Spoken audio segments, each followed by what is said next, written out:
En esta semana, estudiando la Biblia, después de hacer una oración y pedir la guía de nuestro Padre Celestial, analizaremos Proverbios 12, versículo 1 con la intención de animar, aprender y fortalecer nuestra fe en Él. Para comenzar, Proverbios 12 es parte de una sección de la Biblia que abarca los capítulos 10 al 29, que contiene consejos cortos y prácticos, atribuidos al rey Salomón. Estos proverbios comparan cómo actúan las personas sabias, es decir, las que toman buenas decisiones, con las insensatas, las que actúan sin pensar.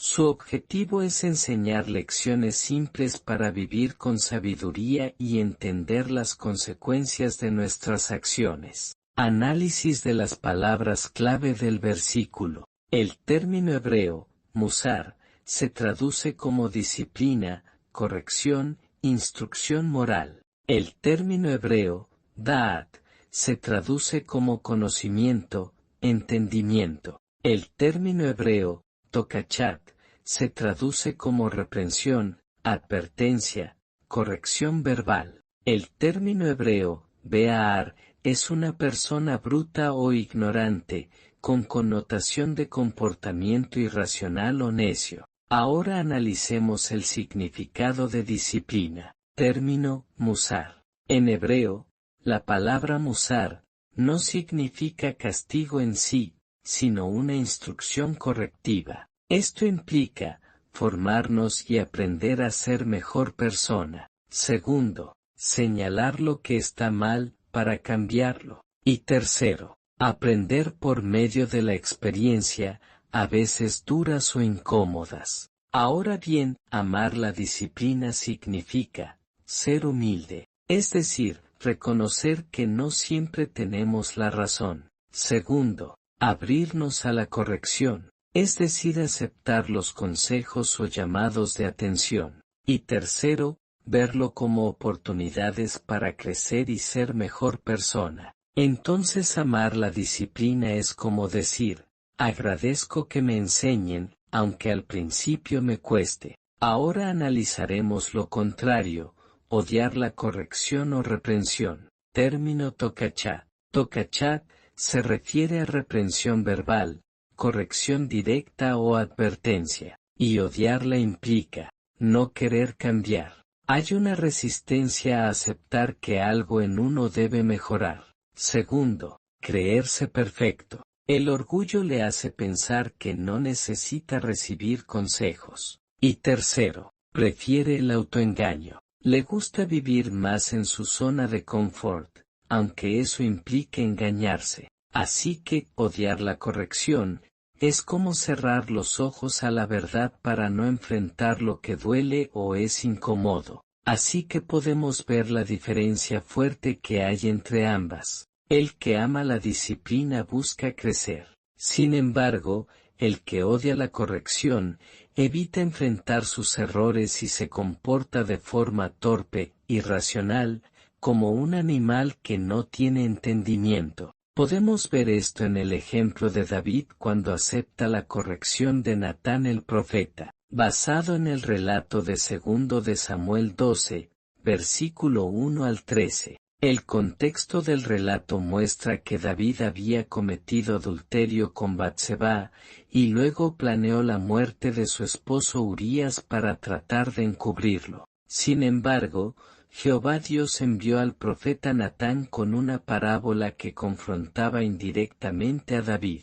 ¿Cuál fue la reacción de David? Cuando Natán le reveló que él era el hombre de la parábola, David no se justificó, no negó su pecado, ni se enojó con el profeta. En cambio, David dijo, he pecado contra Jehová. 2 de Samuel 12. Esta respuesta muestra muy bien que amaba la corrección y el conocimiento, vio la crítica como una herramienta para mejorar, no como un ataque. Tal como dice Proverbios 12, versículo 1. Fue humilde y reconoció su falta y se arrepintió sinceramente, lo que lo condujo a hacer un cambio, y de esa manera recuperar su espiritualidad.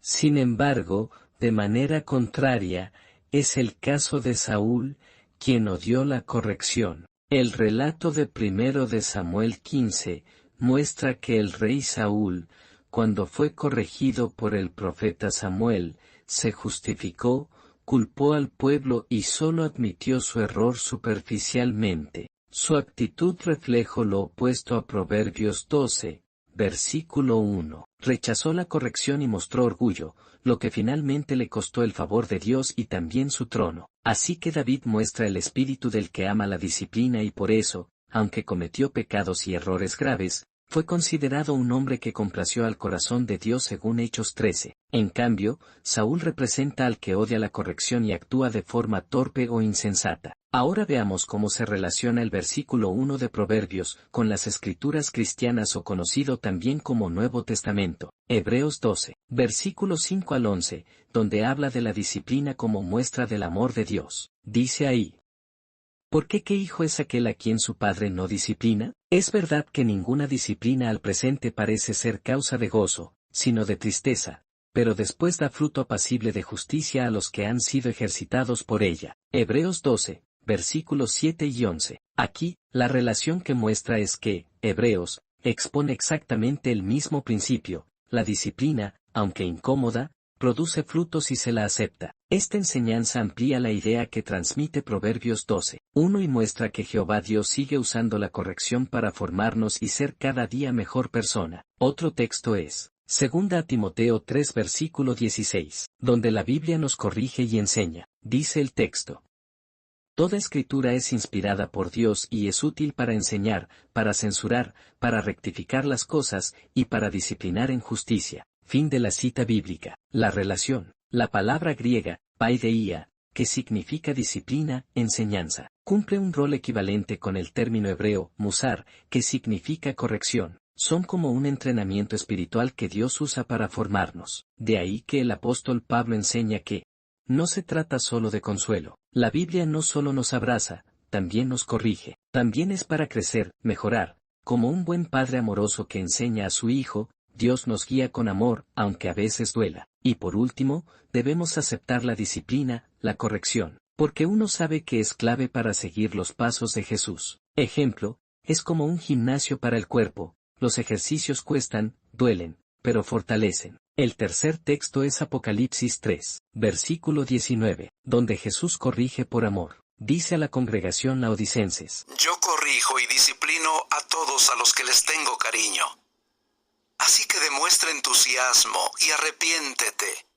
La relación aquí, Jesús usa la misma lógica de Proverbios 12, versículo 1, la corrección es una expresión de amor, no de rechazo. El que rechaza esa corrección actúa como un torpe espiritual, alguien que no ve su necesidad de cambio. El próximo texto es Santiago 1, versículo 19 al 21, donde habla de ser lentos para hablar y rápidos para escuchar. Dice la Biblia: quiero que sepan, mis queridos hermanos, que todos deben ser rápidos para escuchar, pero lentos para hablar y lentos para la ira. Fin de la cita bíblica. La relación es así: el que ama la disciplina, como dice Proverbios 12, primero, escucha, sin estar a la defensiva. Segundo, reflexiona, para entender que debe cambiar.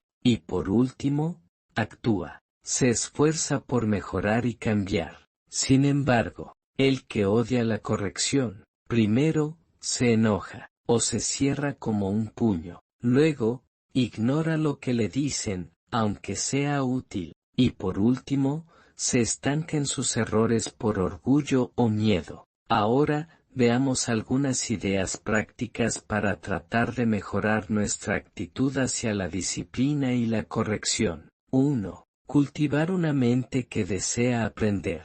Es tratar de recordar que nadie sabe todo, y todos tenemos límites. Es tratar de ser humildes, no importa cuánto hayamos vivido, el mundo siempre tiene algo nuevo para mostrarnos. También tratar de ver o recibir los consejos como escalones para crecer. Así que tener una mente enseñable es como un libro que nunca se termina de leer, cada página nos enseñará algo nuevo. Segunda sugerencia, tratar de escuchar sin reaccionar primero. Cuando alguien nos corrige, primero, paremos y respiremos. No respondamos al instante. Un respiro nos dará tiempo para no reaccionar con orgullo o enojo. Segundo, escuchemos todo. Dejemos que la persona termine de hablar, sin interrumpirlo ni justificarnos. Y por último reflexionemos. Podemos preguntarnos, ¿tiene algo de verdad lo que me están diciendo? ¿Hay algo aquí que me sirva para mejorar? Así que, escuchar, sin reaccionar primero, sería como poner una pausa a un video, para darnos un momento para procesar, y luego decidir cómo seguir. Tercero, no tomarlo de manera personal. Primero, separemos la acción de nuestra identidad. No somos nuestros errores. La crítica va dirigida a algo que hicimos, no a quién somos. Segundo, cambiemos nuestra mirada. En vez de pensar, me están atacando, decir, esto me ayudará a ser mejor. Tercero, respirar y recordar. Si duele, preguntarnos qué puedo aprender aquí. Entonces, el no tomarlo de manera personal sería como si un profesor nos corrigiera nuestra tarea con rojo. No nos odia, solo quiere que brillemos, mejoremos. Adicionalmente podemos agregar al comentario, gracias por creer que puedo mejorar a cada corrección. Y último, practicar un autoexamen. Podemos empezar pausando al final del día, con 5 minutos y preguntarnos, ¿cómo manejé las críticas hoy? Luego hacernos algunas preguntas claves como, ¿me cerré? ¿Me enojé? ¿O escuché? ¿Hubo algo cierto en lo que me dijeron? Tercero, anotar lo que descubrimos al autoexaminarnos. Por ejemplo, hoy me defendí cuando alguien en el trabajo, o donde nos reunimos me corrigió. Entonces, mañana contaré hasta 10 antes de responder. Y finalmente, planificar un cambio pequeño. Seleccionado una acción concreta para mejorarla. Sería como ver una repetición de un partido de fútbol, analizando las jugadas que hicimos para ganar el próximo. Principios bíblicos. Primero, acepta la corrección como parte del amor de Dios, porque Jehová corrige a quienes ama, como hace un padre con un hijo querido. Proverbios 3. Muestra que Dios nos corrige por amor, no porque nos rechaza. Segundo principio, rodearnos de personas sabias. El que anda con los sabios se hará sabio, pero el que se junta con los insensatos acabará mal. Proverbios 13. Aceptarla con humildad, nos ayudará para ser sabio y confiable en todos los aspectos de nuestra vida. Fin del análisis.